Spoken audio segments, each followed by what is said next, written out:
नमस्कार सभी साथियों को। दोस्तों हमारी तरफ से यूपी पीसीएस प्री 2026 और अदर स्टेट प्रीलिम्स 2026 जैसे Bihar PCS, Uttarakhand PCS, Rajasthan PCS, MP PCS या अदर स्टेट के जो पीसीएस एग्जाम होते हैं उन सभी के लिए एक प्रीलिम्स ओरिएंटेड परिणाम नोट्स की सीरीज चालू की गई है, जिसकी क्लासेस भी मैं लगातार करा रहा हूँ। पॉलिटी की मैंने ऑलरेडी 5 क्लासेस कंप्लीट करा दी थी और जिसमें आप लोगों से कमेंट भी लिए थे, तो आप लोगों के लिए एक अदर सब्जेक्ट में शुरू कर रहा हूँ, इंडियन ज्योग्राफी। दोनों सब्जेक्ट ही पैरेलल चलेंगे और दोनों सब्जेक्ट की क्लासेस लगभग 15 to 16 लेक्चर में कंप्लीट हो जाएंगी। बहुत इत्मीनान से समझना है और सारी चीज़ों को कवर करते हुए चलना है। अब सबसे पहला डाउट होगा कि सर ये परिणाम सीरीज है क्या? जो पहली बार हमारे साथ जुड़ रहे होंगे या पहली क्लास देख रहे होंगे, तो मैं आपको बता दूं कि ये प्रीलिम्स एग्जाम 2026-27 के लिए ये सभी स्टेट्स के लिए अवेलेबल है। ये हमारी निशु मैम है, ये मैं हूँ और हमारे टीम लीडर हैं ये लोग।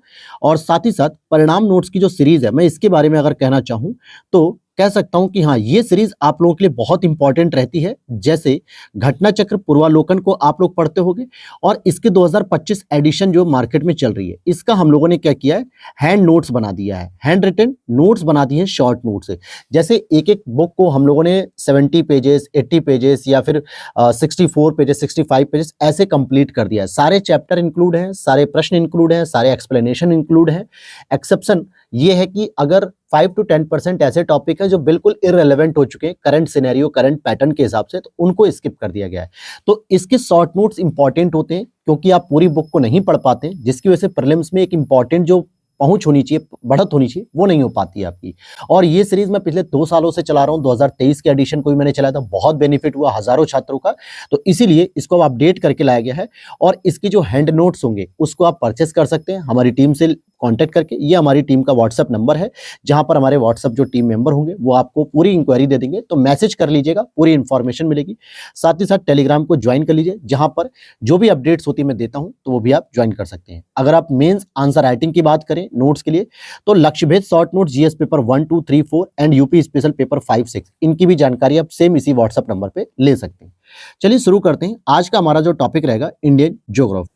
अब एक एक चैप्टर से मैंने शुरुआत की है। इंडियन ज्योग्राफी की मैं शुरुआत कर रहा हूँ, जबकि पॉलिटी के ऑलरेडी 5 लेक्चर हो चुके हैं। तो प्लेलिस्ट में जाओगे, वहां घटना चक्र शॉर्ट नोट 2026 लिखा होगा, उसी में सारी क्लासेस पोस्ट की जाएंगी। तो पहला चैप्टर आपका है सामान्य परिचय। अब भारत का जो सामान्य परिचय है, इसके बारे में जैसे क्षेत्रफल के आधार पे ही पूछा जाता है, तो पहले क्यों ना मैं आपको एक मैप में चीजों को लोकेट करा देता हूं। चलिए शुरू करते हैं। अब जैसे सभी लोगों ने इंडिया का मैप देखा है, बचपन से ही देखा है, तो कोई नई चीज नहीं है। तो इंडिया के मैप में जो मेन चीजें हैं वो भी मैं आपको बताता हूँ। जैसे यहाँ पे छोटा सा मैं इसको जूम कहता हूँ, ये ताजिकिस्तान दिख रहा होगा। क्या दिख रहा है मेरे भाई?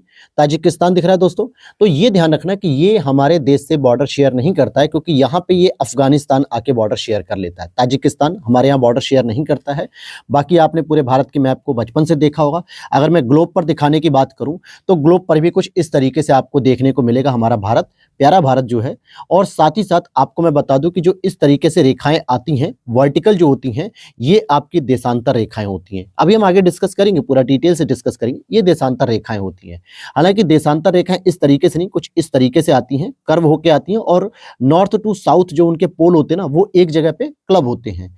और इसी के साथ जो हॉरिजेंटल वेव्स होती हैं, ये आपकी जो समानांतर रूप से होती हैं, कोई भी एक दूसरे से मिलती नहीं है, ये आपकी अक्षांश रेखाएं कहती हैं। और इनके बेस पे ही हम भारत की लोकेशन को ट्रैक करते हैं कि किस अक्षांश बिंदु से लेकर शुरू होकर कहां तक कंप्लीट हो रहा है। जैसे अगर आप देखोगे देशांतर की मैं बात करूं, तो कुछ यहां से शुरू होगा और यहां खत्म होगा भारत। अगर अक्षांश की बात करूं, तो अक्षांशीय विस्तार कुछ यहां से शुरू होगा और यहां जाके कंप्लीट हो जाएगा। तो ये पूरे जो है कि सिनेरियो को हम आगे के 1 घंटे के अंदर समझ लेंगे चीजों को। चलिए आते हैं अपनी लेक्चर पे। अगर मैं ग्लोब पर भी दिखाना चाहूं, तो आपने देखा। अब यहां पर हम क्षेत्रफल के आधार पे अगर प्रश्न की बात करें, तो भैया भारत जो है विश्व का 7वां सबसे बड़ा देश है। अब यहां पर क्या होता है कि बहुत बेसिक प्रश्न है, लेकिन कई बार होता है यूपी पीसीएस इस तरीके के बचकाने प्रश्न पूछता है और आप गलत कर देते हो। और हुआ भी है ऐसा पिछले 2 सालों में। अगर आप देखोगे बिहार में चाहे यूपी में, तो सबसे पहले जो क्रोनोलॉजी में आता है वो रूस आता है। यानी रूस का सबसे बड़ा जो है कि क्षेत्रफल होता है। दूसरे नंबर पे कनाडा होता है आपका, तीसरे नंबर पे यूएसए है, चौथे नंबर पे चीन है। कई बार होता है कि लोग रूस और कनाडा में कंफ्यूज हो जाते हैं कि सर पहले कनाडा आएगा या पहले रूस आएगा। तो ध्यान दे दो, पहले रूस होगा, फिर कनाडा होगा, फिर यूएसए और चाइना चौथे नंबर पे है।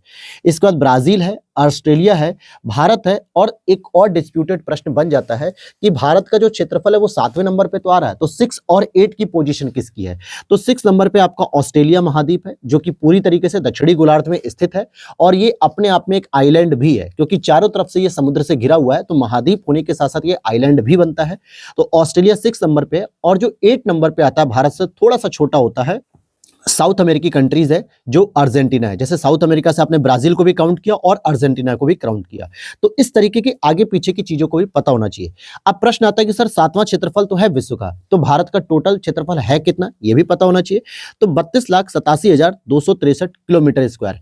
अब कई बार होता है एग्जामिनर ऑप्शन के तौर पर ये पूरा डिटेल नहीं देता है, वो क्या करता है, इसको इन शॉर्ट कहता है, और आपने आम भाषा में लाख के फॉर्म में पढ़ा होता है 32,87,000, लेकिन वहां पे वो मिलियन के फॉर्म में आ जाता है जब एग्जाम में, तो कंफ्यूजन हो जाता है। तो 3.28 मिलियन किलोमीटर स्क्वायर, क्योंकि मिलियन को ही लाख में कन्वर्ट किया जाता है, या लाख को ही मिलियन में कन्वर्ट कर देते हैं। जब वो 10 लाख, 20 लाख, 30 लाख जाता है, तो उसको 1 मिलियन, 2 मिलियन, 3 मिलियन काउंट कर लिया जाता है। तो भाई 32 लाख, इसका मतलब है कि 30 लाख से ऊपर हो गया, इसीलिए 3 मिलियन के ऊपर काउंट किया जा रहा है।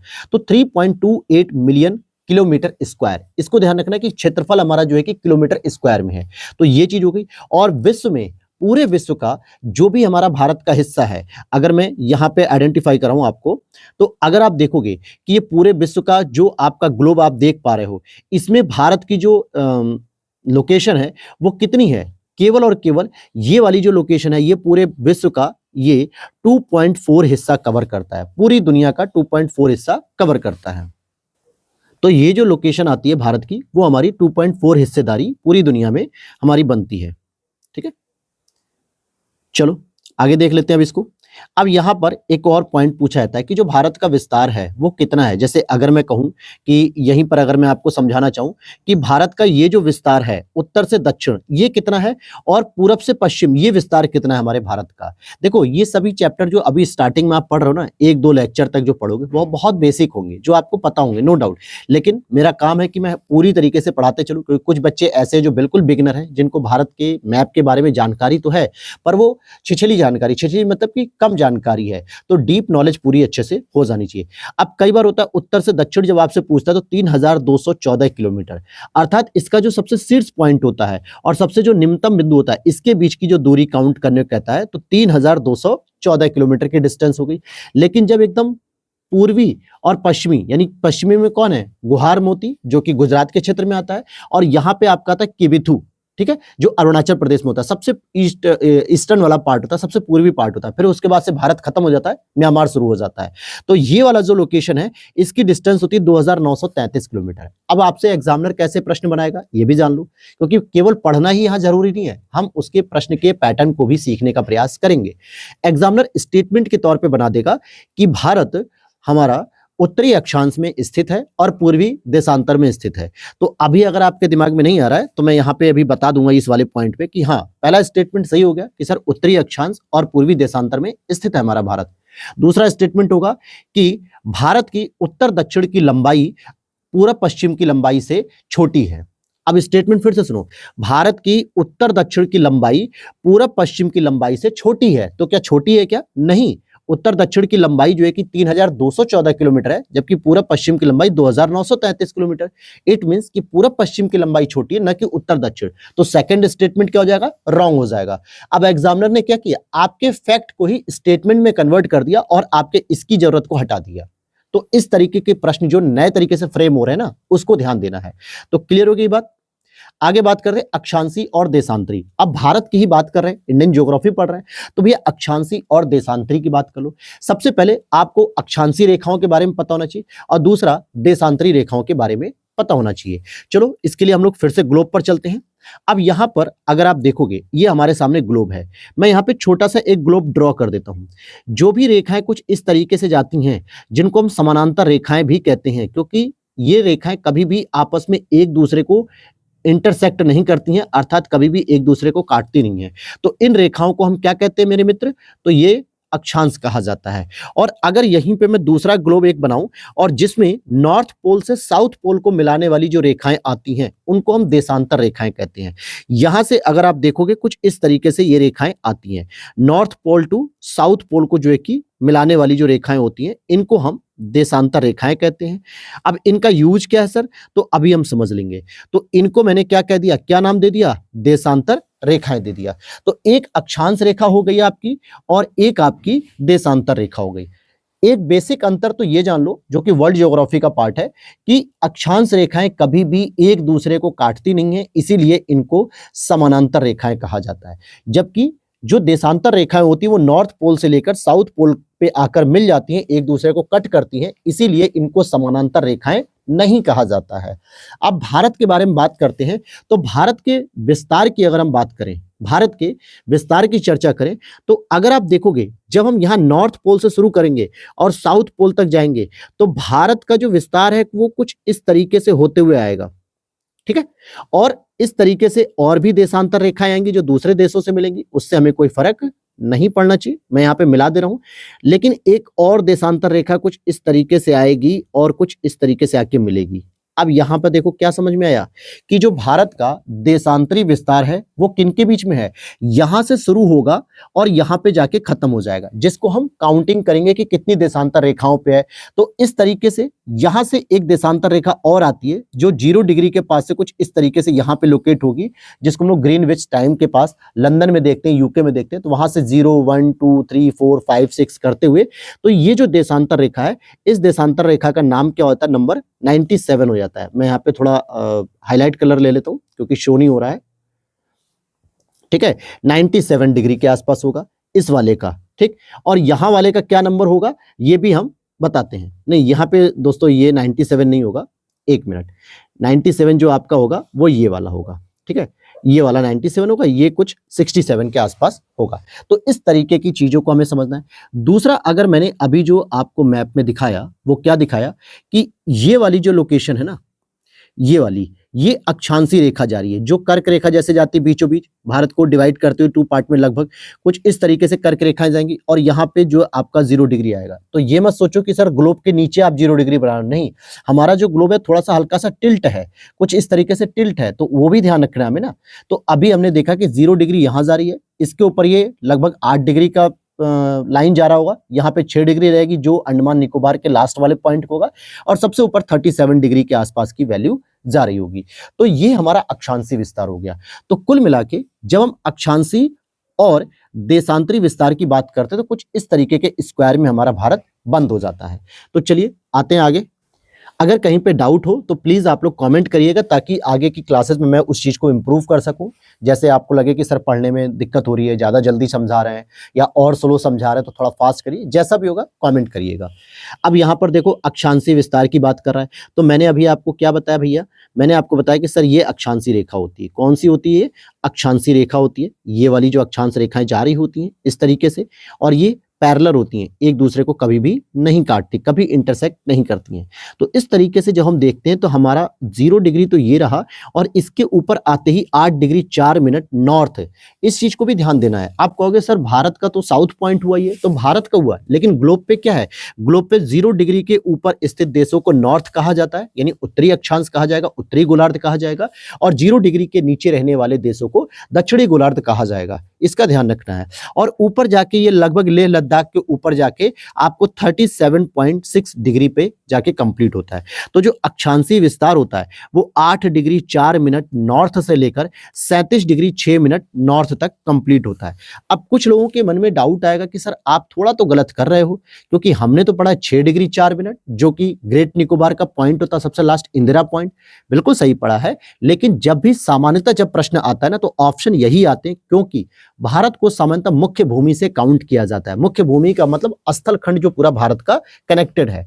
लक्षद्वीप हमारा एक आइलैंड है, अंडमान निकोबार आइलैंड है, जो कि बे ऑफ बंगाल में स्थित है। तो मुख्य भूमि से वो कनेक्टेड नहीं है, लेकिन सदर्न जो है कि पार्ट है भारत का, दूरस्थ पार्ट है, तो उसको भी हम काउंट करते हैं। लेकिन जब भी समानता पूछा जाता है तो मुख्य भूमि वाले को पूछा जाता है। तो इस तरीके से हो गया। इसी तरीके से देशांतरी विस्तार की बात करते हैं। मान लेते हैं कि 0 डिग्री का देशांतर रेखा आ रही है, जो आपके ग्रीनविच मीन टाइम से होके आता है लंदन से, और यहां से जब हम भारत की तरफ बढ़ते हैं, ईस्ट की ओर बढ़ते हैं, पूरब की ओर, क्योंकि ये तो पश्चिम का डायरेक्शन हो गया, ठीक है, ये आपका पश्चिम हो गया और ये आपका ईस्ट हो गया। तो जब हम बढ़ते हुए आते हैं तो देखते हैं कि 1 2 3 4 5 6 7 फिर यहां आके रुकते हैं और कहते हैं 68.7 ईस्ट हो गया और यहां जाके जब खत्म होता है म्यांमार से पहले तो 97.25 यानी कि 97 डिग्री और 25। ठीक, तो ये आपकी पूरी वैल्यू हो जाती है भारत की। तो अक्षांशीय विस्तार आप क्या करोगे, 8 डिग्री 4 मिनट नॉर्थ से लेके 37 डिग्री 6 मिनट नॉर्थ हो गया। देशांतरीय विस्तार की बात करें 68 डिग्री 7 मिनट ईस्ट से लेकर 97 डिग्री 25 मिनट ईस्ट तक जाएंगे। यहां तक बात क्लियर हुई कि नहीं हुई? अगर जिन बच्चों को नहीं समझ में आ रहा तो प्लीज कमेंट करिएगा ताकि हम उसे दोबारा जो है कि रिवाइज करा देंगे। वैसे तो उम्मीद है कि मैं इतने प्यार से और इतने तरीके से मैंने नोट्स को तैयार किया है कि यार आपको देख के ही समझ में आने लगे कि हाँ सर, हम किताबों में तो पढ़ रहे हैं लेकिन घटना चक्र में वहां तैयार नहीं हो पा रहा है। यहाँ शॉर्ट नोट से आपका इजिली तैयार हो जाएगा। अब यहाँ पर देखो, जो आपकी क्वेरीज दिमाग में चल रही थी कि सर आपने तो मेन लैंड से बता दिया, ओवरऑल से नहीं कनेक्ट किया, तो ये देखो मेरे भाई, ये अंडमान निकोबार है और यहाँ का जो सबसे लास्ट बिंदु है ना, ये वाला इंदिरा पॉइंट जिसको हम लोग कहते हैं ग्रेट निकोबार पे, जहां से जो रेखाएं जाती जब भारत की तरफ से, तो ये 6.4 डिग्री नॉर्थ हो जाती है, 6 डिग्री 4 मिनट। और हमने क्या काउंट किया, मुख्य भूमि से 8 डिग्री 4 मिनट। देशांतर तो सेम रहेगा, देशांतर तो आपको 68 डिग्री 7 मिनट ईस्ट से लेकर 97 डिग्री 25 मिनट ईस्ट तक ही रहेगा, कोई दिक्कत नहीं है देशांतर में। लेकिन अगर मैं आपसे कहूं कि मुख्य भूमि को छोड़ के आप भारत की ओवरऑल बाउंड्री को कनेक्ट करते हुए चलेंगे जब अक्षांशीय विस्तार को, तो 6 डिग्री 4 मिनट से शुरू करेंगे। अदरवाइज हमारा जो मुख्य भूमि है, ये वाला जो होता है कन्याकुमारी वाला पॉइंट, यहां से 8 डिग्री 4 मिनट से शुरू हो जाता है और ऊपर तो आपका कंप्लीट होना ही है, अफगानिस्तान फिर उसके ऊपर शुरू हो जाता है, तो वहां तो हम जा नहीं सकते। तो ये मामला जो आपका था ये क्लियर हो गया। अब आगे पॉइंट पर आते हैं, अगले पॉइंट की ओर। यहां तक चीज समझ में आ गई, अक्षांशीय देशांतरी विस्तार।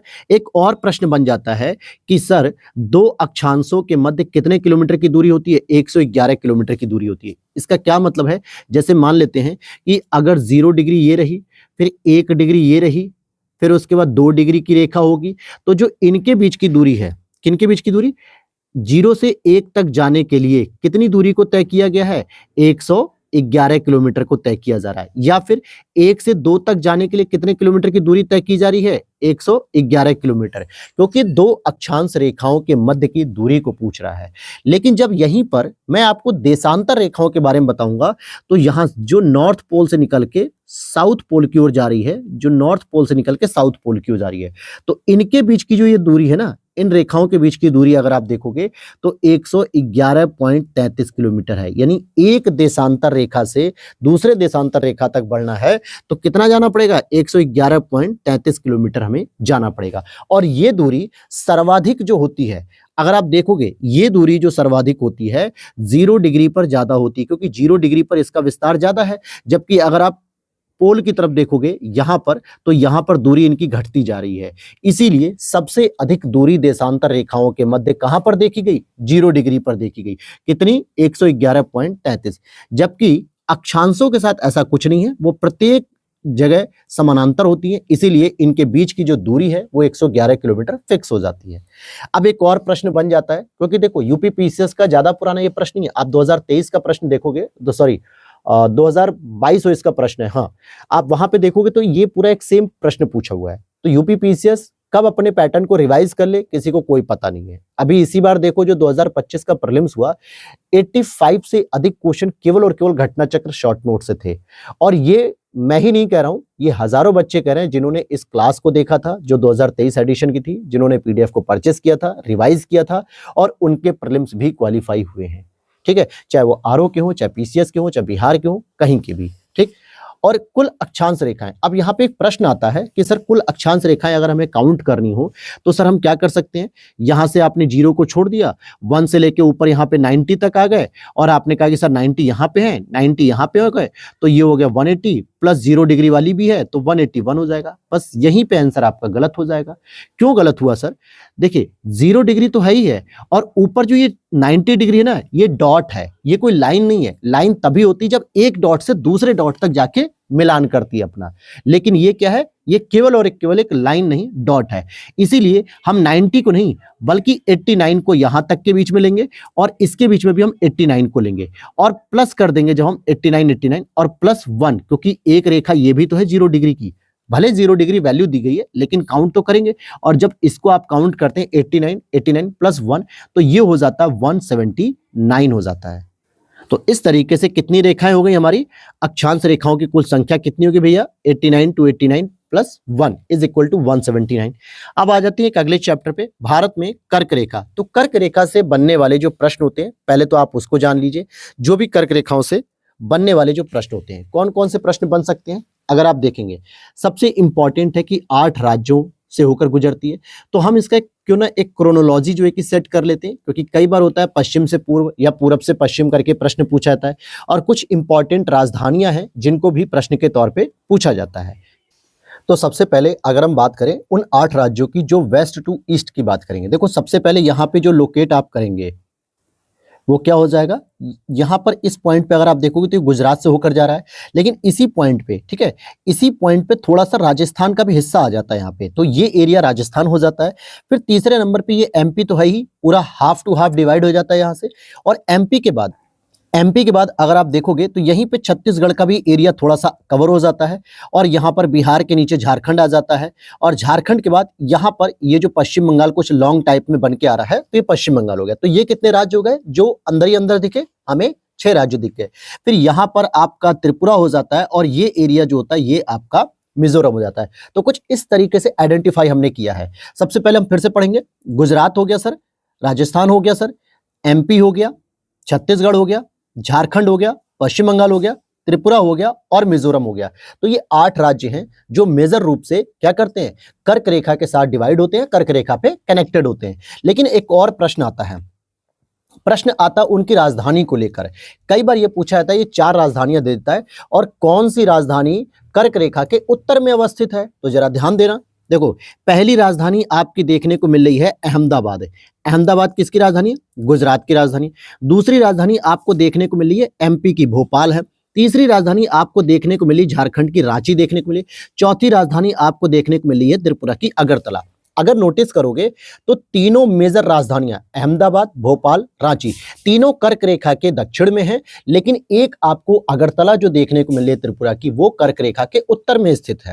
अब आपके दिमाग में आएगा कि सर ऐसे तो राजस्थान की राजधानी भी उत्तर में है, ऐसे तो जो है कि छत्तीसगढ़ की राजधानी भी है, या फिर जो कोई और राजधानी। तो देखो यहां पर जो प्रश्न का ट्विस्ट है ना, वो ट्विस्ट ये है कि नियरेस्ट राजधानी के तौर पे, यानी जो बहुत ही कर्क रेखा से नजदीक से होकर गुजरती हैं, उनमें कौन सी राजधानी उत्तर में है या दक्षिण में। इसीलिए मैंने जो मार्क किया है इन बिंदुओं को, वो बिल्कुल एकदम कर्क रेखा के नजदीक मार्क किया है। अदरवाइज तो पश्चिम बंगाल की राजधानी देखोगे तो वो तो वैसे भी उत्तर में आ रही है, राजस्थान की राजधानी वैसे भी उत्तर में आ रही है, लेकिन मुझे हाईलाइट करना था बिल्कुल निकटतम बिंदु के पास, निकटतम पॉइंट के पास, तो इसलिए मैंने इसको दिया। और कर्क रेखा का जो मानक होता है वो होता 23.5 डिग्री उत्तरी अक्षांश या 23 डिग्री 30 मिनट उत्तरी अक्षांश। इस तरीके से आप पढ़ सकते हो।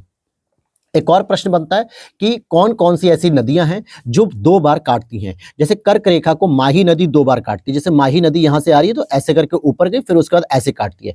तो एक तो उसने किस बिंदु पर काट दिया, एक यहां पर काटा और एक यहां पर काटा। तो 2 बिंदु ऐसे हैं जहां पर कर्क रेखा को माही नदी के द्वारा काटा गया। ऐसे ही जब आप भूमध्य रेखा को देखेंगे, वर्ल्ड ज्योग्राफी में जब मैं आपको पढ़ाऊंगा, तो भूमध्य रेखा को भी 2 बार काटती कांगो नदी। कांगो नदी को ही हम जायरे नदी भी कहते हैं, जो कांगो गणराज्य से बहती है। तीसरी आती है मकर रेखा, इसको भी 2 बार लिम्पोपो नदी काटती है। ध्यान देना, भूमध्य रेखा और मकर रेखा को काटने वाली जो नदियां हैं वो दोनों ही अफ्रीका कॉन्टिनेंट की स्थित है। लेकिन कर्क रेखा को जो 2 बार नदी काटती है वो आपकी एशिया कॉन्टिनेंट में भारत के अंतर्गत माही नदी है। तो ये भी याद रख लेना, कॉन्टिनेंट के बेस पे भी प्रश्न बना सकता है एग्जामिनर। तो देखो, जब तक आप नए प्रश्न को ओरिजिनेट नहीं कर पा रहे हो ना, तब तक आप कहीं ना कहीं तैयारी को रट रहे हो, लेकिन थोड़ा सा उसमें कॉन्सेप्ट के साथ अपनी इंट्यूशन को लगाना शुरू करो। आगे देखते हैं, यहाँ पे कर्क रेखा भारत को 2 हिस्सों में विभाजित करती है। बिल्कुल सही। भारत में सबसे पूर्वी जो बिंदु आता है वो किबिथु होता है, एवं सबसे पश्चिमी बिंदु जो होता है गुहार मोती होता है, और इनको जोड़ने वाली जो रेखा होती है वो कर्क रेखा के उत्तर में स्थित है। अब देखो, ये जो प्रश्न पूछना चाह रहा है ना, वो मैं बता देता हूँ। देखो क्या प्रश्न ये पूछ रहा है आपसे, यहाँ पे जो गुहार मोती का पॉइंट है, क्या है, गुहार मोती जो गुजरात में है, और यहाँ पे जो पॉइंट है वो किबिथु है। ठीक है, अगर आप देखोगे तो कर्क रेखा तो आपकी यहां से गुजरी, लेकिन इन दोनों बिंदुओं को मिलाने वाली जो रेखा है कुछ इस तरीके से, ठीक है। ये जो मिलाने वाली रेखा है ये कर्क रेखा के किधर स्थित है, उत्तर में स्थित है। इसका मतलब हो गया कि ये जो दोनों लोकेशन आपने पढ़ी अभी, गुहार मोती और किबिथु, ये दोनों ही लोकेशन जो भारत की सबसे पूर्वी लोकेशन है और सबसे पश्चिमी लोकेशन है, ये दोनों कर्क रेखा के उत्तर में स्थित है। तो कुछ ऐसे लैंडमार्क लोकेशन जो आप बार बार पढ़ रहे हो लेकिन उनसे बनने वाले क्वेश्चन को अगर नहीं तैयार कर पा रहे हो तो ये प्रॉब्लम आती है। यहां तक बात क्लियर हो गई। चलो अब हम नेक्स्ट चैप्टर देखते हैं, मानक समय। मानक समय की बात करेंगे। भारत के 5 राज्यों से होकर गुजरती है। कितने राज्यों से होकर गुजरती है भैया? 5 राज्यों से होकर गुजरती है। अब ये 5 राज्य कौन से? उत्तर प्रदेश, मध्य प्रदेश, छत्तीसगढ़, उड़ीसा, आंध्र प्रदेश। कहां से गुजरती है? आइए इसको भी यहां पर देख लीजिए। जो मानक समय रेखा होती है आपका सबसे पहले यहां पे कुछ इस तरीके से गुजरती है, कुछ इस तरीके से। मैं यहां पे लोकेट कहता हूं कुछ इस तरीके से। तो यहां की लोकेशन मुझे क्या मिल जाएगी? उत्तर प्रदेश मिल जाएगी। तो कुछ इस तरीके से यहाँ पे देखो यूपी मिल जाएगा, फिर यहाँ पे एमपी मिल जाएगा, फिर यहाँ पे छत्तीसगढ़ भी मिल जाएगा, यहाँ पे उड़ीसा मिलेगा और यहाँ पे आंध्र प्रदेश मिलेगा। तो इस तरीके से 5 ऐसे स्टेट होते हैं जहां से वो, अब इसी में एक प्रश्न पूछ देता है कि नॉर्थ टू साउथ हमें बताओ, उत्तर से दक्षिण के क्रम में बताइए कि जो हमारी मानक समय रेखा है वो कहाँ कहाँ से होकर गुजरती है। तो उत्तर से दक्षिण में भी आप बताओगे तो उत्तर प्रदेश, फिर एमपी, फिर छत्तीसगढ़, छत्तीसगढ़ थर्ड नंबर पे आएगा, फिर उड़ीसा और फिर आंध्र प्रदेश हो जाएगा। अब यहाँ पे देखो ये रही। और मानक रेखा जो होती है वो कितनी होती है? यहाँ पे लिखा ना, उत्तर प्रदेश, एमपी, छत्तीसगढ़, उड़ीसा, आंध्र प्रदेश। इनमें अगर देखोगे तो मानक रेखा का मान जो होता है वो 82.5 डिग्री होता है या फिर 82 डिग्री 30 मिनट से होता है, 82 डिग्री 30 मिनट। और ये कौन सी रेखा है? जो मानक रेखा जो देशांतरी रेखा थी, जैसे जो इस तरीके से आ रही थी ऐसे ऐसे करके, और यहाँ भारत में जो है कि इस वाले एरिया में अगर जैसे मान लो कुछ इस तरीके से भारत का, 1 मिनट, मैं भारत की कुछ इस तरीके से लोकेशन बनाता हूं, तो ऐसे ऐसे करके देशांतर रेखा आ रही है और यहाँ पे यही रेखा जो है ये वाली, ये आपकी मानक रेखा हो गई। तो भैया 67 से शुरू किया गया, 67, 68, 69, 70 करते करते और यहाँ पे जब 22 तक 82 तक आते हैं तो यहाँ पे हमारा मानक समय रेखा मिल जाता है, जो कि यूपी के मिर्जापुर यूपी से जाती है। कहीं कहीं कड़क मानिकपुर का भी नाम आ जाता है, तो कंफ्यूज नहीं होना है, जैसा भी आंसर में दिया होगा वो आपको यूज कर लेना है। और यह जीएमटी से 5.5 घंटे आगे होती है। जीएमटी बोले तो ग्रीनविच मीन टाइम, यानी ग्रीनविच मीन टाइम पे जो वैल्यू होती है वो 0 डिग्री होती है। और ये जो लोकेशन है ये यूनाइटेड किंगडम में एक लेबोरेटरी है, वहां से होकर गुजरती है, जिसको हम लोग ग्रीनविच के नाम से लेबोरेटरी का नाम है, वहीं से जो है कि एकदम गुजरती है। तो 0 डिग्री, फिर 1 2 3 4 5 6 7 ऐसे करके देशांतर रेखाएं गुजर रही हैं पूरी पूरी, और यहाँ पे आने पे बाद 82 डिग्री पे आके भारत का समय मिल जाता है। और इसकी वजह से 5.5 घंटे भारत का समय आगे होता है। अगर मैं एग्जाम्पल के तौर पे बोलूं तो अभी मॉर्निंग के 10 बज रहे हैं, और अगर अभी 10 बज रहे हैं तो इसका मतलब लगभग 5.5 घंटे में पीछे कर दूं, क्योंकि हमारा समय तो 5.5 घंटे आगे है, तो लगभग 4:30 बज रहे होंगे इंग्लैंड में अर्ली मॉर्निंग के। तो अभी इस समय नाइट का समय होगा वहां पर। यहां तक बात समझ में आ गई? कैसे आगे कैसे नहीं वो हम यहां पर समझ लेंगे। ये देखो मैंने उसके बेस पे ये क्वेश्चन भी करा रखा है, ये वाला मैं इसको यहां पे समझा दूंगा। अब यहां पर देखो 5.5 घंटे आगे क्यों है? चूंकि सूर्य का उदय जो होता है पूर्व में होता है और पृथ्वी पश्चिम से पूर्व घूमती है। सूर्य का उदय अगर यहां हो रहा है पूर्व में, तो हमारी पृथ्वी कुछ इस तरीके से घूमती है पश्चिम से पूर्व, क्योंकि ये वेस्ट हो गई ये ईस्ट हो गया। इसीलिए सूर्य का उदय जो है कि सबसे पहले कहां होता है? अरुणाचल प्रदेश में होता है। क्योंकि अगर भारत को भी आप इमेजिन कर पा रहे हो, इन बिंदुओं पर भारत को इमेजिन कर रहे हो, तो ये वाला जो पॉइंट है ये अरुणाचल प्रदेश है, और सूर्य का उदय इस तरफ हो रहा है क्योंकि भारत का जो लोकेशन है वो भी वेस्ट टू ईस्ट घूम रही है पृथ्वी के साथ। तो सबसे पहले जो एरिया पड़ेगा सूर्य के सामने वो अरुणाचल प्रदेश पड़ेगा। फिर अरुणाचल प्रदेश से आप पीछे होते हुए आओगे, असम वगैरह होते हुए, उत्तर प्रदेश होते हुए, एमपी राजस्थान होते हुए गुजरात जाओगे। तो 2 घंटे टाइम डिले होता है, क्योंकि अर्ली मॉर्निंग अगर मान लो एज वेल एज 5 o'clock पे अगर अरुणाचल प्रदेश में सूर्य दिख जाता है तो 7 o'clock पे गुजरात में दिखेगा। यहां तक बात राइट हो गई? यहां तक बात समझ में आ गई? चलो अब इसीलिए प्रधान याम्योत्तर जो रेखा है जीएमटी 0 डिग्री, इससे अगर हम पूर्व में जा रहे हैं तो जीएमटी से आगे हमारा टाइम बढ़ेगा, और अगर पश्चिम में जा रहे हैं तो हमारा टाइम जीएमटी से पीछे बढ़ेगा। क्या कहना चाह रहा है ये पॉइंट? देखो यहां पर ये 0 डिग्री आपकी प्रधान याम्योत्तर रेखा हो गई। अगर इस जीएमटी से आप पूरब की तरफ जा रहे हो, इस तरफ आ रहे हो ईस्ट की तरफ, तो आपका समय जीएमटी से आगे रहेगा। इसीलिए भारत का जो समय है वो 5.5 घंटे क्या है, फॉरवर्डेड है, यानी आगे है, क्योंकि हम ईस्ट की तरफ हैं। लेकिन अगर पश्चिम में अगर आप जा रहे हो, इसी से वेस्ट की ओर जा रहे हो, जैसे यहाँ पे यूके है, तो हमारे से पीछे रहेगा 5.5 घंटे। इसीलिए मैंने कहा कि अगर अर्ली मॉर्निंग 10 AM हो रहा है इस समय, तो यहाँ पे 4:30 AM लगभग होगा यूके में, क्योंकि ये पीछे है हमसे, ये पश्चिम में है जीएमटी के, और हम इधर हैं। आगे आ जाओ। गुजरात से अरुणाचल प्रदेश के मध्य लगभग 2 घंटे का अंतर होता है, और सूर्य उदय पहले अरुणाचल प्रदेश में होता है, इसलिए ये 2 घंटे का उदय होता है। और ये चीज मैंने अभी आपको एक्सप्लेन कर दी। कैसे एक्सप्लेन कर दी? देखो, अगर इस तरीके से जो है कि आपका भारत का नक्शा हो गया, ये तो कुछ ज्यादा लंबा हो गया। एक तो भारत बनाना मैंने आज तक सीखा नहीं, ठीक है। ये आपका अरुणाचल प्रदेश हो गया फॉर एग्जांपल, और यहाँ पे सन हो रहा है, सन राइज हो रहा है, ठीक है। और ये आपका गुजरात का पॉइंट हो गया। जब हमारी पृथ्वी कुछ इस तरीके से घूम रही है, ईस्ट टू वेस्ट घूम रही है, ईस्ट टू वेस्ट घूम रही है इस तरीके से, तो भैया सबसे पहले सूर्य का प्रकाश कहां पड़ जाएगा? अरुणाचल प्रदेश पे। धीरे धीरे ये लोकेशन और घूमते घूमते सूर्य का प्रकाश फिर गुजरात तक आने लगेगा, और इसमें 2 घंटे का अंतर देखने को मिलता है। आगे देखते हैं। यहां पर देखो, कर्क रेखा एवं मानक समय रेखा एक दूसरे को छत्तीसगढ़ राज्य में काटती हैं। कर्क रेखा और मानक समय रेखा, यहां पर मैं आपको दिखाता हूं कि ये आपकी कर्क रेखा जा रही है और ये मानक समय रेखा आ रही है। तो ये वाला जो पॉइंट होगा ना, ये छत्तीसगढ़ का है। किसका है ये? छत्तीसगढ़ का। जहां पर आपको मानक समय रेखा और कर्क रेखा दोनों एक दूसरे को इंटरसेक्ट कर रही है, अर्थात एक दूसरे को काट रही हैं, ठीक है। और यह जो हिस्सा होता है, ये बघेलखंड पठार के अंतर्गत आता है। ध्यान से समझो फिर से मेरी बात, कि बुंदेलखंड नहीं लिखना होना चाहिए। बुंदेलखंड के अंतर्गत तो यूपी के करीब 8-9 राज्य जिले आते हैं, और बचा हुआ हिस्सा जो है कि एमपी में विस्तारित है। लेकिन जो बघेलखंड का हिस्सा होता है ना, वो थोड़ा सा छत्तीसगढ़ के अंतर्गत आता है। जैसे प्रयागराज हो गया, मिर्जापुर हो गया, ये दोनों बघेलखंड के। इसके नीचे जो छत्तीसगढ़ की सीमा शुरू हो जाती है, ये आपकी वहीं पे होती है। क्लियर है? अब जैसे एक प्रश्न के तौर पे देखते हैं कि यदि भारत का मानक समय याम्योत्तर पर जीएमटी के 12 बजे हैं, तो 120 डिग्री पूर्वी देशांतर का समय क्या होगा? अब यहां पर एक बात आपको समझनी है मेरे भैया। पहले तो आपको यह देखना है कि कह रहा है कि यदि भारतीय मानक समय याम्योत्तर यानी जीएमटी पर, यानी देशांतर पर मध्याह्न रात 12 बज रहे हैं, तो 120 डिग्री पूर्वी देशांतर का समय क्या होगा? तो सीधी सी बात है, ये जो 12 बज रहे हैं, ये हम 82.5 डिग्री की बात कर रहे हैं, क्योंकि इसी पर तो 12 बज रहे हैं। वो कह रहा है ना, भारतीय मानक समय रेखा पर 12 बज रहे हैं रात के, अर्थात 82.5 डिग्री 3 मिनट पे जो है कि 30 मिनट, 82 डिग्री 30 मिनट पे भारत के रात 12 बज रहे हैं। तो 120 पे कितना बचेगा? तो इसमें से माइनस कर दो पहले। तो इतनी ही एरिया का हमें निकालना है, 37 डिग्री 30 मिनट। दूसरी बात, ईस्ट का ही पूछ रहा है ये, क्योंकि यहाँ पे पूर्वी देशांतर वर्ड दिया हुआ है। अगर ये पश्चिमी देशांतर देता तो हम माइनस करते। पूर्व का ही पूछ रहा है, तो 120 में से इतना घटा है, ईस्ट हो गया।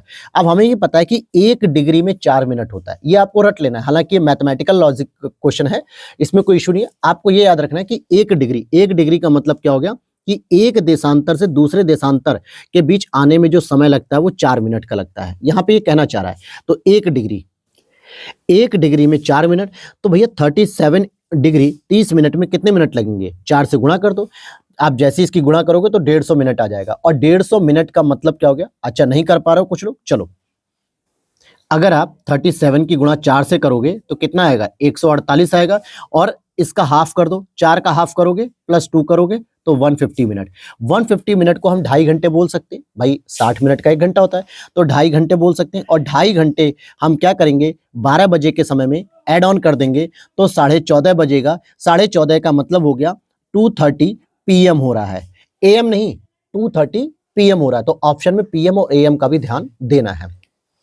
अब एक अगले चैप्टर की ओर बढ़ते हैं, दूरस्थ बिंदु। अब दूरस्थ बिंदु का सेंस क्या है?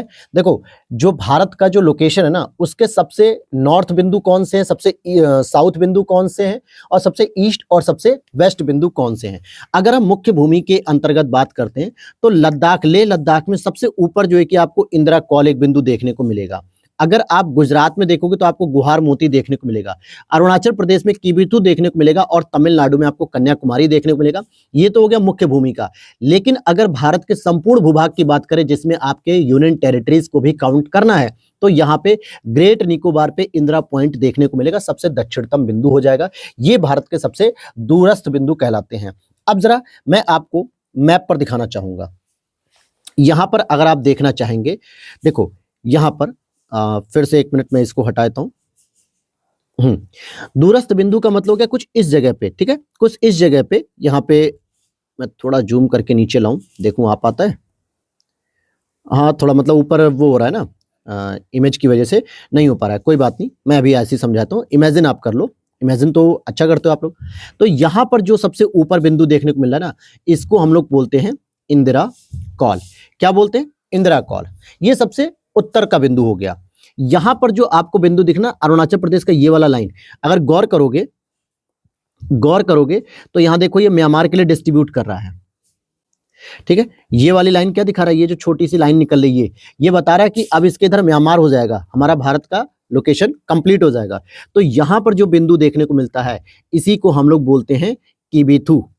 और यहां पर जो ये बिंदु देखने को मिला ना, ये सरक्रीक के पास सबसे पहले, ये आपका बिंदु कहलाएगा गुहार मोती। कहीं कहीं गोरा माता भी लिख देता है, ठीक है, मैं दोनों वर्ड लिख देता हूं, कंफ्यूज मत होना, कहीं पे गोरा माता भी लिख देता है। और ये दोनों बिंदु कहां पे आ रहे हैं? गुजरात में। दक्षिणतम अगर हम बात करें तो यहां पर आपको देखने को मिलता है कन्याकुमारी। क्या देखने को मिलता है? कन्याकुमारी, जो कि तमिलनाडु के अंतर्गत आता है। तो ये तो हो गया मुख्य भूमि के पार्ट। लेकिन अगर आपसे कहे कि नहीं मुझे तो पूरे भारत के हिसाब से बताइए, तो यहां पर ये बिंदु दिख रहा है ना, ये आपका हो जाएगा इंदिरा पॉइंट। क्या हो जाएगा? इंदिरा पॉइंट। अच्छा, इंदिरा पॉइंट और इंदिरा कॉल में अंतर ध्यान रखना। इंदिरा कॉल आपका नॉर्थ में मिलता है, इंदिरा पॉइंट साउथ में मिलता है। और ये ग्रेट निकोबार जो आइलैंड है, जो सबसे लास्ट में है दक्षिण में, उसी पर ये मिलता है। तो ये भारत के सुदूर दूरस्थ वाले बिंदु हो गए, जो कि प्रश्न कई बार पूछ लेता है।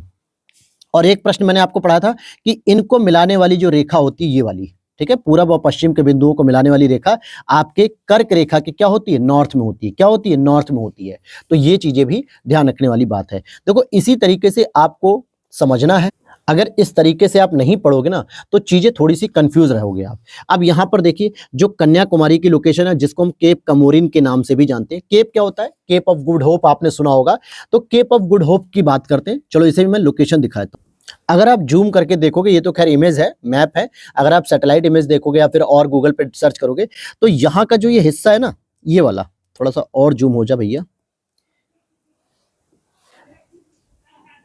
ये वाला हिस्सा, ठीक है, ये क्या है ना, थोड़ा सा समुद्र की ओर अंदर घुस गया है। स्थल खंड तो है, लेकिन समुद्र की ओर अंदर घुस गया है। और ऐसे ही लोकेशन को हम क्या कहते हैं? केप कह देते हैं। और कमोरिन जो है कि इसका पुराना नाम है, हालांकि अब तो कन्याकुमारी कहा जाता है। तो केप कमोरिन एक साथ जोड़ के बोला जाता है। तो केप ऑफ गुड होप जैसे आपने अफ्रीका कॉन्टिनेंट में देखा होगा, या फिर साउथ अमेरिका में जब आप जाओगे, चिली के नीचे जाओगे, तो वहां पे भी आपको देखने को मिलेगा। तो केप का मतलब होता है जो हिस्सा स्थल खंड का बाहर एक नुकीले के तौर पे समुद्र में निकल जाता है। तो इसको हम लोग क्या कहते हैं? केप कह देते हैं एक तरीके से। तो इसको केप कहते हैं। और सबसे खास बिंदु क्या होता है कि इस केप कमोरिन में ही अरब सागर का बिंदु, बंगाल की खाड़ी और हिंद महासागर का मिलन बिंदु होता है। अब मैं यहाँ पे एक एग्जांपल के तरीके से रफ ड्रॉ कर देता हूं आपके लिए, कुछ इस तरीके से। मान लेते हैं कि ये वाला पॉइंट आ गया आपका ऐसे करके। तो अगर आप गौर करेंगे तो इधर से अरब सागर जा रहा है, अरेबियन सी हो गया, इधर से बंगाल की खाड़ी आ रही है, बे ऑफ बंगाल, और यहां नीचे से इंडियन ओशन आ रहा है, ठीक है, आईओ। तो ये एक ट्राई जंक्शन हो जाता है, ये लोकेशन, जहां पे तीनों ही सागरों का मिलन होता है। हालांकि बंगाल की खाड़ी और अरब सागर ये दोनों ही हिंद महासागर के पार्ट हैं, ठीक है, लेकिन फिर भी अरेबियन सी और बंगाल की खाड़ी और इंडियन ओशन, तीनों का ये मिलन बिंदु हो जाता है, ट्राई जंक्शन। आगे आते हैं सीमावर्ती देशों की बात करें। पहले मैं आपको सीमावर्ती देशों के बारे में बताता हूं मैप पे। चलो पहले एक छोटी सी बात पढ़ लेते हैं। यहां पर मुझे मैप को ऐड कर लेना चाहिए। चलो, क्या प्रॉपर दिख रहा है आपको? अब उम्मीद तो है कि दिख रहा होगा, क्योंकि मैंने जिस तरीके से इसको बनाने का प्रयास किया है, मतलब एक साथ मैंने दो फोटो को साथ में लगा दिया। अब यहां पर ये पूछ रहा है आपसे, थोड़ा सा इसको मैं जूम करके नीचे कर लूं। हाँ हाँ, ठीक है। चलो, अब यहां पर देखो, कह रहा है कि जो भारत की सीमावर्ती देश हैं, सीमावर्ती देश में अगर मैं आपको लोकेट करना चाहूं, पाकिस्तान हो गया, अफगानिस्तान हो गया, ताजिकिस्तान नहीं रहेगा, ताजिकिस्तान नहीं रहेगा, क्योंकि वो भारत के साथ किसी भी प्रकार की सीमा साझा नहीं करता। ऊपर यहां पर आपका अफगानिस्तान आ जाता है, ठीक है, राइट। अब यहां पर अगर आप देखोगे तो चाइना हो जाएगा, यहां नेपाल देखने को मिलेगा, इसी के पास जो है कि आपको भूटान देखने को मिल जाएगा, यहां म्यांमार देखने को मिलेगा, इसके बाद यहां पर आपको बांग्लादेश देखने को मिलेगा, और यहां आपको श्रीलंका देखने को मिलेगा। इसके नीचे भी इंडियन ओशन में भी कई सारे ऐसे छोटे छोटे देश हैं जो आपको देखने को मिलेंगे। तो पहले हमारे साथ क्या प्रश्न आ रहा है पहले हमारे सामने जो प्रश्न आ रहा है कि स्थलीय सीमा बताइए सर कितनी है सीमावर्ती देशों की। तो 15,106.7 किलोमीटर हमारी स्थलीय सीमा हो गई। क्या सीमा हो गई है? स्थलीय सीमा 15,106.7 किलोमीटर। तो ये ऐसी सीमा है जो स्थल के तौर पे हम देशों के साथ शेयर करते हैं। किसके साथ करते हैं शेयर? आ जाइए यहां देखिए, अगर आप देखोगे पाकिस्तान के साथ ये स्थलीय सीमा साझा हो रही है, राइट, ये हो रही है यहाँ पे इतनी सीमा, ये हो गई। थोड़ी सी अफगानिस्तान जो कि सबसे कम लगभग 106 किलोमीटर के आसपास। फिर यहां से ये पूरा का पूरा ये चाइना बेल्ट है जो स्थल खंड पे जो है कि पूरी सीमा साझा कर रहा है। फिर यहाँ पे थोड़ा सा ये भूटान की लोकेशन आ जाती है, फिर यहाँ पे चाइना हो जाता है, और इस लोकेशन के बाद यहां से ये पूरा म्यांमार का लोकेशन शुरू हो जाता है, और यहां पर ये जो बाउंड्री शेयर हो रही है ना, ये वाली एरिया, ये पूरी की पूरी बांग्लादेश के साथ शेयर हो रही है बाउंड्री, कुछ इस तरीके से ये बांग्लादेश के साथ। तो इतनी जो लोकेशन है ना, ये स्थल खंड की लोकेशन है, और ये सभी देशों की मिला ली जाए तो भारत की 15,106 किलोमीटर की लगभग जो सीमा है वो स्थल खंड से जुड़ी हुई है। अब सोचो भारत के पास इंटरनल सिक्योरिटी का चैलेंजेस क्यों नहीं हो सकता? भारत की एक सरकार, भारत के पास लिमिटेड आर्मी, भारत के पास लिमिटेड बीएसएफ जवान, क्यों? क्योंकि इनको ना तो भर्ती निकाली जा रही ज्यादा मात्रा में। अगर भाई इतनी बड़ी, और जबकि हमारे लगभग सभी पड़ोसी देश हमारे शत्रु देश हो चुके हैं। पाकिस्तान हमेशा जो है कि टेररिज्म को लेकर परेशान करता है, चाइना हमेशा जो है कि ट्रेड को लेकर टेररिज्म को लेकर परेशान कर रहा है, भूटान थोड़ा सा शांति प्रिय देश है जहां पे चाइना कार्ड नहीं खिलाता है। अदरवाइज नेपाल को आप देख लो, ये थोड़ी सी देखो यहाँ पे ये मिस्टेक हो गई, ये नेपाल की भी सीमा है, ठीक है, इसको भी इंक्लूड करना था, ये इधर से गलत हो गया, ठीक। तो नेपाल की सीमा हो गई, म्यांमार भी कभी कभी जो है कि इस तरह के गेम खेलता है, अभी बांग्लादेश में देखो तख्ता पलट है। तो भाई इतनी क्रूशियल लोकेशन हमारी है जहां पे हम इन छोटे छोटे टुचपुचिए देशों से हम घिरे हुए हैं। हालांकि चाइना थोड़ा बड़ा देश है, पावरफुल भी है, लेकिन पाकिस्तान, बांग्लादेश, नेपाल, म्यांमार, इन सब की कोई औकात नहीं हमारे सामने। हम इन्हें मुट्ठी मसल देंगे, लेकिन फिर भी जो हमारे निर्दोष लोग मारे जाते हैं, जो हमारे सिपाही मारे जाते हैं, जो हमारे सैनिक मारे जाते हैं, तो यहाँ पे रोजगार की बढ़ोतरी होनी चाहिए। तो ऐसी स्थिति में जहां हमारे पास 15,000 किलोमीटर की लोकेशन ऐसी है जो बाउंड्री शेयर कर रही है, ठीक है, स्थल खंड पे, तो जाहिर सी बात है यहाँ पे हमें मिलिट्री पावर को बढ़ाना पड़ेगा, डिफेंस पावर को बढ़ाना पड़ेगा, ठीक है, नेविगेशन सिस्टम को अच्छा करना पड़ेगा, सारी चीजें हमें यहाँ पे बेहतर करनी होंगी। यहाँ तक बात समझ में आ गई। अब बात करते हैं सर तटीय सीमा भी तो बता दो। अच्छा, तटीय सीमा का क्या है, आंकड़ा अपडेट हो गया है, याद है ना, अभी जो लेटेस्ट आपकी रिपोर्ट आई थी तो उसके अनुसार से मैंने चीजों को अपडेट भी कर दिया है। 11,098 किलोमीटर के आसपास लगभग जो है 11,098 किलोमीटर लगभग मैंने कह दिया, लगभग में काउंट हो जाता है। इससे पहले आप क्या पढ़ते थे, 7,500 के आसपास हम लोग तटीय सीमा पढ़ते थे, लेकिन अब जो लेटेस्ट रिकॉर्ड आया है कि 11,098 किलोमीटर की तटीय सीमा आपकी हो गई है। तो तटीय सीमा का मतलब हो गया ऐसे देश जो हमारे तटीय सीमा के साथ साझा होते हैं। आ जाओ देखते कौन कौन से। यहाँ पर ये पाकिस्तान का बॉर्डर बॉडीज है, ठीक है, ये पाकिस्तान का एरिया यहाँ तक थोड़ा बहुत कवर हो जाता है, यहाँ नीचे नहीं आता है, लेकिन ये ऊपर गुजरात में रहता है। फिर ये आपकी तटीय सीमा है, ठीक है, यहाँ पे श्रीलंका आ जाता है जो पाक जलडमरू मध्य के साथ सीमा साझा करता है, ये बे ऑफ बंगाल। फिर यहाँ पे ये आपका बांग्लादेश का एरिया थोड़ा सा आ जाता है। फिर ये थोड़ा सा अंडमान सी के पास म्यांमार का जो है कि एरिया लोकेशन होता है। इसकी बात करें तो ये लगभग जो है कि 11,000 किलोमीटर इस की लोकेशन हमारे साथ शेयर होती है। अब इनमें ऐसे कौन कौन से देश हैं जो हमें परेशान कर सकते हैं? जैसे यहाँ लक्षद्वीप के नीचे आप देखोगे मालदीव एक देश आता है। मालदीव क्या कर रहा था, अभी पिछली बार हम लोगों को उसने कहा ना कि इंडियन आर्मी यहाँ से निकल जाए, इंडियन सेना निकल जाए, क्यों? क्योंकि चाइना के दम पे कह रहा था। मोदी जी पहुंच गए लक्षद्वीप घूमने और लक्षद्वीप का टूरिज्म बढ़ने लगा, माली वगैरह सब फेल हो गए। यहाँ पे श्रीलंका जो कभी कभी तमिलनाडु के साथ जो है कि तमिलों का सिंगलों का मुद्दा लेकर हाईलाइट करता है। यहाँ पाकिस्तान है जो अक्सर मछुआरे को लेकर जो कि प्रॉब्लम करता है, सरकीक को लेकर प्रॉब्लम करता है। यहाँ बांग्लादेश है जो काला पानी वगैरह इन सब चीजों को लेकर मुद्दा बनाता रहता है। यहाँ म्यांमार है, म्यांमार के लोकेशन से सबसे बड़ा जो प्रॉब्लम आ रही है वो गोल्डन ट्रायंगल की आती है। इस लोकेशन से चरस, गांजा, अफीम की जो है कि ट्रैफिकिंग होती है, जिससे हमारा ये नॉर्थ ईस्ट का एरिया जो है ना वो हमसे कनेक्ट नहीं हो पाता है ठीक से, और हमें जो है कि क्या करता है, भारतीय लोगों को एक अलग दृष्टि से देखता है। इसमें गलती उनकी नहीं है, गलती हमारी भी है, क्योंकि हम लोग उन्हें एज अ इंडियन कंसीडर ना करके एज अ चाइनीज कंसीडर करते हैं, क्योंकि उनके फेस की जो संरचना है, फेस का स्ट्रक्चर है, बॉडी स्ट्रक्चर है, वो मंगोलाइड है, मंगोल प्रजाति के हैं। तो हम लोगों को लगता है ये चाइना और म्यांमार, नेपाल, थाईलैंड इस तरीके के देश के लोग हैं। तो जब हम ही लोग उनके साथ डिस्क्रिमिनेट करेंगे तो डेफिनेटली वो लोग जो है कि इसका काउंटर रिप्लाई कुछ इसी तरीके से करेंगे। और यही वजह है कि नॉर्थ ईस्ट हमारे हाथ में थोड़ा कमजोर रहता है, उस पर पकड़ मजबूत नहीं हो पाती है। तो जरूरत है कि पहले civil society as a human being हमें पहले उनको एज अ इंडियन कंसीडर करना चाहिए। उनके फेस जेस्चर और बॉडी जेस्चर को देख के केवल चाइनीज का कमेंट कर देना इधर बेकार है, इलीगल है, ठीक है। तो मेंटल ट्रॉमा है ये, तो इसको भी हमें समझना चाहिए। ठीक है, यहां पर ये बातें क्लियर हो गई। तो ये आपको मैंने दिखा दी स्थलीय सीमा और तटीय सीमा।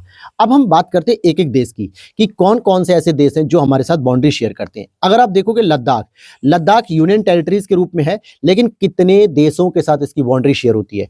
पाकिस्तान के साथ होती है, जी सर बिल्कुल होती है। ये रहा आपका लद्दाख, समझते हुए चलना है। और सबसे बड़ी बात, आपको माइंड में इमेज बनाते हुए चलनी है। इमेजिनेशन आपकी पावर अच्छी होनी चाहिए ताकि आप इमेज कर पाओ। यहां से देखो शुरू हो रहा है लद्दाख, ये जा रहा है पूरा का पूरा, यहां तक ही आके खत्म हो गया। फिर अफगानिस्तान, अफगानिस्तान का पॉइंट यहां पे थोड़ा सा मिल गया। ठीक है सर, मैं इसको दूसरे कलर से कर दूं, नहीं तो आप परेशान होगे, कहोगे सर हमें समझ में नहीं आया। और समझ में आएगा क्यों नहीं, जब मैं बता रहा हूं तो। ये रहा अफगानिस्तान आपका। फिर इसके बाद मैं एक और कलर चेंज कर लेता हूं कि अब आ गया आपका चाइना। चाइना की ये पूरी रेखा जो है कि ये पूरी पूरी बस यहीं तक, इससे आगे नहीं जाना है, इससे आगे नहीं जाना है हमें। ये एरिया ये चाइना से लोकेट हो गया। तो हमारा लद्दाख 3 देशों से घिरा हुआ है, 3 देशों के साथ सीमा साझा करता है, पाकिस्तान, अफगानिस्तान, चाइना। उत्तराखंड की बात कर लेते हैं। ठीक है, उत्तराखंड पे आते हैं। उत्तराखंड आपका चीन और नेपाल से कनेक्टेड है। अगर आप देखोगे ये हमारा उत्तराखंड है। ठीक है, अभी हिमाचल प्रदेश की बात नहीं कर रहे हैं, अभी हम इसकी बात कर रहे हैं। ये उत्तराखंड आपका देखोगे ये एरिया चीन से कनेक्टेड है और ये एरिया नेपाल से कनेक्टेड हो गया। ये हो गया नेपाल, ये हो गया चीन। हालांकि हिमाचल प्रदेश को भी काउंट कर लो यार, चलो ये भी चीन से कनेक्टेड है, ये एक देश से कनेक्टेड है। सिक्किम की बात कर लेते हैं। ये हमारा सबसे इंपॉर्टेंट पार्ट होता है चिकन नेक गलियारा, जिसको हम लोग कहते हैं, क्योंकि इसकी जो गर्दन देखने को लगती है मुर्गे की तरह होती है, इसीलिए ये अगर आप यहाँ पर देखोगे तो ये चाइना से कनेक्टेड है, नेपाल से कनेक्टेड है और भूटान से कनेक्टेड है। तो बांग्लादेश, नेपाल, सॉरी ये रहा सिक्किम की मैं बात कर रहा था, थोड़ा सा मिस्टेक हो गया। हाँ, सिक्किम की बात करें तो नेपाल हो गया, चाइना हो गया, भूटान हो गया। पश्चिम बंगाल की अगर हम बात कर रहे हैं यहीं पर, पश्चिम बंगाल जो कि आपके बांग्लादेश, नेपाल और भूटान से कनेक्टेड है। बहुत सारे लोग क्या करते हैं कि नेपाल को अक्सर मिस कर देते हैं। अगर आप गौर करेंगे तो ये लोकेशन तो पूरी बांग्लादेश की है, जो कि पश्चिम बंगाल से बाउंड्री शेयर कर रही है, ये पूरी बांग्लादेश। यहां पर अगर आप देखोगे ये ग्रीन वाला पार्ट जो है ये है तो बांग्लादेश की, तो ये भूटान से कनेक्टेड है, मतलब पश्चिम बंगाल का। और ये वाला जो छोटा सा पार्ट है ना, ये नेपाल से कनेक्टेड है। तो पश्चिम बंगाल आपके 3 कंट्री से घिरा हुआ है। किससे किससे? बांग्लादेश, भूटान, नेपाल। ये भाई मिलाने के लिए आता है, और इसलिए मैं मैप के थ्रू पढ़ा रहा हूं ताकि आपको इमेज क्लियर हो जाए, इमेजिनेशन थोड़ी आपकी अच्छी हो जाए कि हाँ सर मैंने आपकी क्लास से पढ़ा था, थोड़ा सा क्लियर हो जाए। यहां तक बात समझ में आ गई? चलो अब आगे देखते हैं असम को। असम 2 देशों से कनेक्ट होता है, बांग्लादेश और भूटान। ये आपकी लोकेशन क्या, येलो वाली, ये जो लोकेशन है ये आपकी पूरी की पूरी येलो वाली, ये असम की है। तो जरा देखेंगे हम लोग कि असम के पास कौन सा देश मिल रहा है। ये आपका भूटान मिल रहा है, जी सर। ये आपका बांग्लादेश, देखो यहां से भी मिल रहा है और यहां से भी मिल रहा है बांग्लादेश। तो ये 2 देशों से ही कनेक्टेड है, बाकी म्यांमार वगैरह कहीं नहीं, चाइना वगैरह कहीं नहीं लग रहा है। अरुणाचल प्रदेश की बात करें तो चीन, भूटान, म्यांमार। आ जाइए, इसको और मैं अंदर ले लेता हूं अरुणाचल प्रदेश को। अरुणाचल प्रदेश की ये सीमा किससे लग रही है? ये सीमा भूटान से लग रही है सर। ये सीमा किससे लग रही है सर? ये वाली, ये लाइन तक यहां तक आनी है आपको, बस यहां तक। ये चाइना से लग रही है सर। इसके नीचे की जो सीमा है वो किससे लग रही है? ये म्यांमार से लग रही है सर। तो ये 3 देशों से इसकी भी बाउंड्री शेयर हो रही है। मिजोरम की केवल 2 से होती है, बांग्लादेश और म्यांमार की। देखो मिजोरम आपका पहले तो है कहाँ, ये आप लोकेट कर लो, ये रहा। यहां से म्यांमार, यहां से बांग्लादेश, ये 2 लोकेशन है। त्रिपुरा की बात करते हैं। त्रिपुरा की बात करें तो त्रिपुरा केवल और केवल बांग्लादेश से कनेक्टेड है। अगर हम देखें तो ये रहा त्रिपुरा आपका छोटा सा, और ये तीनों तरफ से बांग्लादेश से घिरा हुआ है। नॉर्थ में भी घिरा हुआ है, वेस्ट में भी घिरा हुआ है और साउथ में भी घिरा हुआ है। केवल ईस्ट पार्ट से ही वो भारत के 2 राज्यों से कनेक्टेड है, एक आसाम से और एक मिजोरम से। इन्हीं 2 राज्यों से वो कनेक्टेड है ईस्ट की तरफ से। बाकी 3 राज्यों से, मतलब 3 तरफ से वो नॉर्थ, वेस्ट और साउथ में बांग्लादेश से वो घिरा हुआ है। यहां तक बात समझ में आ गई भैया? चलो अब एक आगे बढ़ते हैं। अब जो आगे हमारा टॉपिक है, क्योंकि मुझे इस टॉपिक को कंप्लीट कर देना है, सामान्य परिचय आज की ही क्लास में। चाहे क्लास 50 से 52 मिनट की रहेगी, ये तो हमारा एवरेज टाइम है, अभी टाइम है तो अभी छोड़ के नहीं जाना है क्लास को। यहां पर अगर आप देखोगे कि क्या कह रहा है, सबसे बड़े देश जो हमारे साथ सीमा साझा करते हैं। अब हम किलोमीटर के हिसाब से चल रहे हैं। अभी तो हमने उन राज्यों को देखा कि किन किन देशों से कनेक्टेड हैं, लेकिन अब हम उसी को दूसरे फॉर्म में पढ़ रहे हैं, किलोमीटर के रूप में। तो सबसे बड़ी जो सीमा साझा करता है ना, वो ये बेचारा बांग्लादेश करता है। भारत के साथ सबसे बड़ी सीमा साझा करता है भाई, सबसे बड़ी सीमा साझा करता है। लेकिन अगर कितनी, 4096 किलोमीटर। अगर उसमें भी मैं आपसे पूछ लूं कि ऐसा कौन सा राज्य है जो सबसे बड़ी सीमा साझा कर रहा है, तो सबसे बड़ा अगर आप राज्य देखना चाहेंगे तो मैं आपको दिखा दूंगा कि पश्चिम बंगाल की सीमा सबसे बड़ी जो है कि बाउंड्री शेयर कर रही है, किसके साथ? बांग्लादेश के साथ। तो पश्चिम बंगाल मैक्सिमम शेयर करता है, फिर मेघालय, त्रिपुरा, मिजोरम, और सबसे कम जो शेयर करता है वो आपका असम है। असम कहाँ पे? एक छोटा सा पॉइंट यहाँ पे, एक छोटा सा पॉइंट यहाँ पे। इन 2 पॉइंट पे जो है कि असम सबसे कम शेयर करता है और सबसे अधिक पश्चिम बंगाल शेयर करता है। चीन की बात करते हैं, थोड़ा सा मैं जूम करके इधर कर लेता हूं ताकि आपको और व्यापक दिखे। ये वाली बात समझ में आ गई? ये देखो पश्चिम बंगाल की जो है कि बाउंड्री सबसे अधिक शेयर होती है, और अगर मैं कहूं तो ये वाला आसाम का सबसे कम रहता है। बाकी तो मेघालय से, त्रिपुरा से, मिजोरम से कनेक्ट करता है अपने आप को। चीन की बात करें, चीन दूसरे नंबर पे आता है, 3488 किलोमीटर की बाउंड्री शेयर होती है, जिसमें लद्दाख मैक्सिमम कैसे हुआ? आ जाओ यहां से देखो, अगर आप देखोगे तो लद्दाख की जो बाउंड्री है वो कुछ यहां से शेयर हो रही है चाइना के साथ, इतने एरिया को कवर कर रही है चाइना के साथ सबसे अधिक। हिमाचल प्रदेश की छोटी सी शेयर होती है, इसलिए वो मिनिमम कहलाती है। Ladakh maximum, Himachal Pradesh minimum. लेकिन उसके बाद उत्तराखंड की सीमा आती है, उत्तराखंड के बाद यहाँ पे आप सिक्किम को देख पाओगे ट्राई जंक्शन के पास, और इस जगह पे अरुणाचल प्रदेश को देख पाओगे। तो जो आपके दिमाग में आएगा कि सर सिक्किम सबसे छोटी होनी चाहिए, नहीं, सिक्किम जो है कि ऊपर से जाके नीचे ऐसे करके आ रहा है, तो ये पूरा एरिया कवर कर रहा है, जबकि हिमाचल प्रदेश बस सीधा आ रहा है, आ जाते हैं पाकिस्तान को देख लेते हैं। आ जाओ भाई, पाकिस्तान की भी देख लेते हैं औकात कितनी है। यहां देखिए पाकिस्तान 3rd नंबर पे आता है जो भारत के साथ बाउंड्री शेयर करता है, 3323 किलोमीटर। सबसे अधिक वो बाउंड्री शेयर कर रहा है अगर तो राजस्थान से कर रहा है। किससे? राजस्थान से। यहां से अगर आप कुछ इस तरीके से उठाते हुए लेके चलेंगे और कुछ इतने एरिया को राजस्थान कवर कर रहा है। इसके बाद देखा जाए तो यहाँ पे गुजरात भी आ रहा है, थोड़ा सा गुजरात भी आ रहा है, फिर इसके ऊपर पंजाब भी आ रहा है, फिर यहाँ पे जम्मू कश्मीर भी आ रहा है, और फिर यहाँ पे लद्दाख भी आ रहा है। तो अब जम्मू कश्मीर और लद्दाख 2 अलग अलग यूनियन टेरिटरीज हो गए हैं। अदरवाइज वो सबसे ज्यादा बाउंड्री शेयर कर रहे थे, लेकिन अब वो जो है कि अलग होने की वजह से राजस्थान को दर्जा मिल गया कि सबसे अधिक बाउंड्री वही शेयर कर रहा है। ठीक, ये हो गया।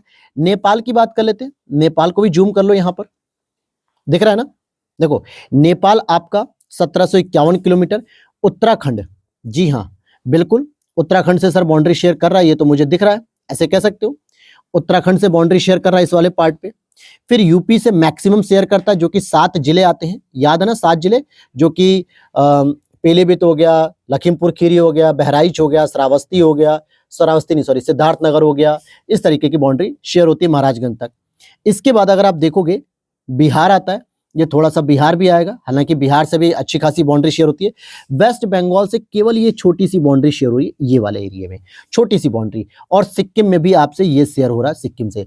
तो यूपी से सबसे अधिक कर रहा है और पश्चिम बंगाल से सबसे कम कर रहा है। म्यांमार की बात करते हैं, इसको थोड़ा सा और इधर कर लेता हूं मैं, चलो यहां तक क्लियर हो गया। म्यांमार आपका कितना शेयर कर रहा है? 1643 किलोमीटर। अरुणाचल प्रदेश की मैक्सिमम है, नागालैंड की मिनिमम है, मणिपुर और मिजोरम, देखो 4 राज्यों कवर कर रहा है। म्यांमार की अगर हम बात करें तो कुछ यहां से लेकर कवर कर रहा है, कुछ यहां से लेकर इतने एरिया तक कवर कर रहा है, क्योंकि इसके आगे जो लाइन ये उड़ रही है ना, ये उधर से चाइना का पार्ट कर रहा है। फिर नागालैंड के साथ सबसे मिनिमम होती है, नागालैंड के साथ कुछ इतनी ही बस होती है। इसके बाद मणिपुर से भी एक ठीक ठाक उसकी लेंथ कवर हो रही है, देखो यहां तक आ रही है, और मिजोरम की भी ठीक ठाक लेंथ कवर हो रही है, देखो यहां तक आ रही है। ठीक, तो क्या समझ में आया कि नागालैंड सबसे कम और अरुणाचल प्रदेश सबसे अधिक कर रही है। यहां तक बात आ गई। अब आते हैं भूटान की बात कर लेते हैं, भूटान को भी यहां पे लोकेट कर लेते हैं। भूटान के साथ सिक्किम मिनिमम करता है, क्योंकि बस ये थोड़ा सा पॉइंट है, इसके बाद यहाँ पे क्या चाइना घुस जाता है ट्राई जंक्शन पे, तिब्बत वाले पार्ट को लेके, तो ये थोड़ा सा ही बस बाउंड्री शेयर कर रहा है। मैं और जूम करता हूं, नहीं इससे ज्यादा नहीं हो पाएगा, तो ये वाला पॉइंट बस इतना सा जूम करता है, बस इतना ही कनेक्ट करता है। एक और कलर कर देता हूं ताकि क्लियर हो जाए, ये वाला बस इतना हिस्सा ही आपका ये कनेक्ट होता है। बाकी वेस्ट बंगाल का जो हिस्सा होता है वो आप देखोगे यहां तक आता है वेस्ट बंगाल, मैं दूसरे कलर से करूं, यहां तक आता है आपका वेस्ट बंगाल। इसके बाद सबसे अधिक जो बाउंड्री शेयर होती है वो होती है असम के साथ, देख रहे हो कितनी लंबी बाउंड्री शेयर कर रहा है। और चौथे नंबर पे आपका आ जाएगा प्यारा अरुणाचल प्रदेश। ठीक है, इसके साथ ही बाउंड्री छोटी शेयर होती है, बहुत बड़ी नहीं होती है। तो सबसे कम आपकी बाउंड्री शेयर हुई सिक्किम के साथ, सबसे अधिक असम के साथ। अब ये मैप के साथ पढ़ाना मेरे लिए ये जरूरी था, हालांकि मैं डिजिटल बोर्ड पे क्लास ले सकता था, बहुत सारे लोगों की रिक्वेस्ट भी आ रही थी, लेकिन यार डिजिटल बोर्ड पे ना ये छोटी छोटी चीजों को बता पाना थोड़ा प्रॉब्लमेटिक होता है, क्योंकि यहाँ पे पॉइंट वाइज नोट्स हैं, ज्यादा इलेबोरेट करने का जो ऑप्शन होता है वो विदाउट फेस यानी सिंपल टैबलेट पे पढ़ाने में ज़्यादा कंफर्ट होता है। डिजिटल बोर्ड पे क्या होता है, इसमें ज़्यादा टाइम कंज्यूम होता है और कंटेंट आपका कम खिंचता। तो प्रीलिम्स के लिए ज़्यादा लंबी क्लास नहीं होनी चाहिए। मैं ऑलरेडी बता रहा हूँ कि इसके सभी सब्जेक्ट अगर मैं कंप्लीट करूँगा तो लगभग जो है कि 135 क्लास होंगी। लेकिन उस 135 क्लास का जो खजाना होगा ना, वो आपके प्रीलिम्स निकालने तक की गारंटी होगी। आप आराम से उसको जो है कि प्रीलिम्स क्रैक कर सकते हो, क्योंकि भैया 70 to 80 प्रश्न तो यहीं से आने ही आने, हर साल आते हैं। फिर आप करंट अफेयर्स थोड़ा सा लगाओ और लॉजिकल रीजनिंग लगाओ अपनी जो है कि कॉन्सेप्चुअल प्रश्न पे, आराम से आपका प्रीलिम्स होगा। आइए आगे बात करते हैं।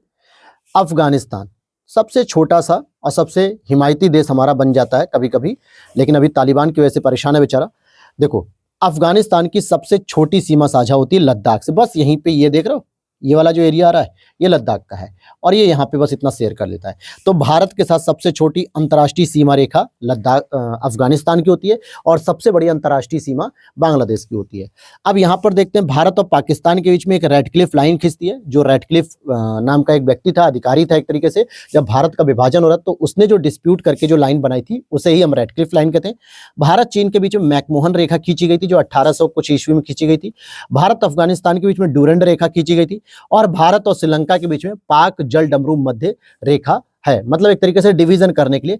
और वैसे तो भारत और बांग्लादेश के बीच में अगर आप देखोगे तो एक लाइन आती है जिसका नाम है जीरो लाइन। ठीक है, जीरो लाइन का मतलब हो गया जीरो रेखा, तो ये उसके साथ कनेक्ट होती है।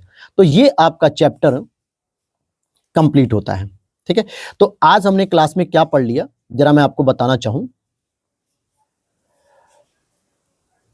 आज की क्लास में जो हम लोगों ने पढ़ा है वो पढ़ लिया आपका पहला चैप्टर पूरा कंप्लीट। सामान्य परिचय के बारे में पढ़ लिया, सामान्य परिचय से संबंधित जो भी चीजें थी हमारी, वो पूरा का पूरा भारत का एक लोकेशन में पढ़ लिया। अब हम भारत के भौतिक विभाजन को कल से शुरू करेंगे कि किस तरीके से भारत पे भौतिक विस्तार हुआ, नदियों का, घाटियों का, पर्वतों का और लैंड फॉर्म्स का, ये सारी चीजें हम कल की क्लास में कवर करेंगे। तो उम्मीद करता हूँ यार वीडियो अच्छी होगी तो लाइक करके जाना, और साथ ही साथ अगर आपको इसकी पीडीएफ परचेस करनी होगी तो ये हमारी टीम का व्हाट्सएप नंबर है 8527594636। यहाँ पर आपको केवल और केवल मैसेज ही करना है, कॉल रिसीव नहीं की जाती है उनके द्वारा, क्योंकि उनको अलाउड नहीं है। बाकी अगर आपकी कोई क्वेरीज होगी तो आप वहाँ पे पोस्ट कर सकते हैं, जो मेरे पास आ जाती है या फिर निशु मैम के पास आ जाती है। तो जरूरत पड़ने पर या तो निशु मैम कॉल कर लेती है या फिर मैं कर लेता हूँ, लेकिन जेन्युइन क्वेरीज होनी चाहिए तभी बात होती है। ठीक है, ये नहीं कि बस केवल कोटा पूर्ति वाली चीजें जो जनरली जो है कि सभी को पता रहती है। बाकी आप पीडीएफ के लिए यहां से मैसेज करके ले सकते हैं, परिणाम नोट्स की सीरीज के नाम से पेमेंट वगैरह करके पीडीएफ ले सकते हैं। तो मिलते हैं नेक्स्ट वीडियो में। जय हिंद, जय भारत। अब लगातार 3 दिन आपको इंडियन ज्योग्राफी क्लास मिलेगी, फिर अगले 3 दिन पॉलिटी की मिलेगी।